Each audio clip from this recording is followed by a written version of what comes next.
Bienvenue dans Parole qui restaure, un espace de foi, de calme et de rencontre avec le corps de Dieu. Ici, vous trouverez des paroles simples, mais pleines d'espérance pour l'homme blessé, fatigué ou confus. Je suis le pasteur Pedro Morales Plus, copasteur de House on Fire Church dans la ville de Montréal. Et ensemble, nous voulons nous arrêter un instant, respirer profondément et nous rappeler qu'au milieu même de la douleur, de la désespérance, de la doute, la présence de Dieu change tout. Commençons. Dans le livre de Galates, chapitre 5, verset 1, la parole du Seigneur dit « C'est pour la liberté que Christ nous a affranchis. Demeurez donc fermes et ne vous laissez pas mettre de nouveau sous le joug de la servitude. » Le thème d'aujourd'hui, pourquoi quitter l'Église? Ce n'est pas toujours par rébellion. Bien souvent, c'est parce que quelque chose s'est brisé à l'intérieur, à cause de blessures jamais guéries, de déceptions dans des communautés froides, indifférentes ou promptes à juger l'innocent. Et s'en rendre compte, ils ne sont pas seulement éloignés de l'Église, leur cœur aussi s'est refroidi. J'ai rencontré des personnes qui aimaient profondément Dieu, mais qui ont fui à cause de la manière dont elles avaient été traitées par des autres qui prétendaient les représenter. Ils sont partis à cause des blessures, à cause de la confusion, à cause du poids d'un évangile déformé par la peur, la culpabilité ou le contrôle. Je connais le témoignage d'une personne qui, au pire moment de sa vie, a été maltraitée par son pasteur. Une partie de son témoignage, je l'avais trouvé sur les réseaux sociaux. J'ai répondu à ce message en lui demandant pardon en tant que pasteur pour les mauvais traitements infligés par quelqu'un qui se disait pasteur. Ce reel a été vu 318 000 fois. Le message que j'ai envoyé a reçu plus de 800 commentaires. La vidéo a été partagée plus de 5000 fois. Beaucoup de gens ont commenté que pour de multiples raisons, il avait dû quitter leur église et j'ai constaté qu'en ce temps, c'est très, très dangereux. Mais quelles sont les causes réelles de l'élogement? Premièrement, l'abus religieux.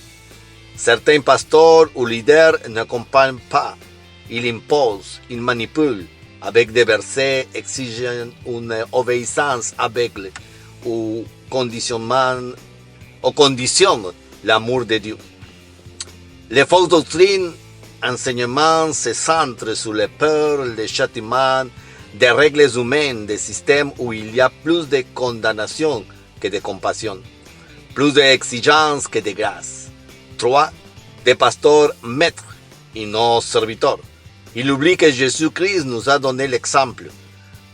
Qu'il ne soit pas ainsi parmi vous, mais celui qui veut être grand parmi vous soit votre serviteur, et que celui qui veut être le premier parmi vous soit votre esclave. C'est ainsi que le Fils de l'homme est venu, non pour être servi, mais pour servir et donner sa vie comme la rançon de plusieurs. Matthieu chapitre 20, versets 26 ou 28. Des personnes qui se placent sur le trône et exigent une soumission absolue. Ils ne conduisent pas vers Jésus-Christ. Elles se substituent au Père. 4. Les pièges spirituels des communautés qui promettent la liberté mais qui asservissent ou on enseigne à craindre Dieu comme un tyran au lieu de l'aimer comme un père. Partir, ce n'est pas toujours s'éloigner physiquement. Parfois, certains continuent à venir chanter, servir, mais leur cœur est déjà parti. Ils partent de l'intérieur parce qu'ils se sentent invisibles, parce qu'ils portent des culpabilités, parce qu'ils ne trouvent pas de vrai réconfort. Et le plus dangereux, c'est lorsque l'on croit que servir, adorer ou assister ainsi, c'est normal. Le fils prodige n'a pas fui le père. Dans Luc 15, le plus jeune fils part, pas parce qu'il a haïssé son père, mais parce qu'il ne se sentait plus chez lui. Il pensait que le monde lui offrirait ce que son entourage ne lui donnez pas. Le plus frappant, ce n'est pas son départ, c'est l'étreinte du Père à son retour. Aucun examen, aucun reproche, aucune humiliation, mais un accueil, un demande, un homme retrouvé, fils. Seulement de la grâce, de la restauration, et à la fin, un festin. Revenir, c'est la liberté. Beaucoup pensent que revenir, c'est se rendre, mais non. Revenir au Père, ce n'est pas la honte, c'est la liberté. Ce n'est pas reculer, c'est la guérison intérieure. Ce n'est pas la défaite, c'est revivre, c'est de respirer à nouveau, sans angoisse ni peur. C'est être de nouveau appelé fils. C'est revenir à la vraie liberté que lui seul offre. Christ nous a libérés afin que nous vivions dans la liberté.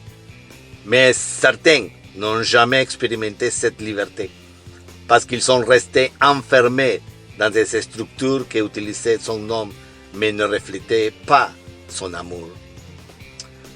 À partir de cette expérience, le Seigneur m'a inspiré et j'ai écrit un livre disponible sur Amazon intitulé « Reviens au corps du Père », au retour au corps du Père, où j'aborde ce sujet plus en profondeur.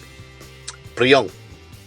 Père, aujourd'hui, je prie pour ceux qui sont partis, pour ceux qui ont été blessés, pour ceux qui ne font plus confiance, pour ceux qui sentent qu'il n'y a pas de place pour eux dans ta maison. Brise toute fausse image qu'ils ont de toi. Guéris les blessures qui les ont éloignés. Et si moi-même, je me suis éloigné, permets-moi de revenir, non pas à une religion, mais à ton cœur, là où il y a la vraie liberté. Amen. Souviens-toi de ceci.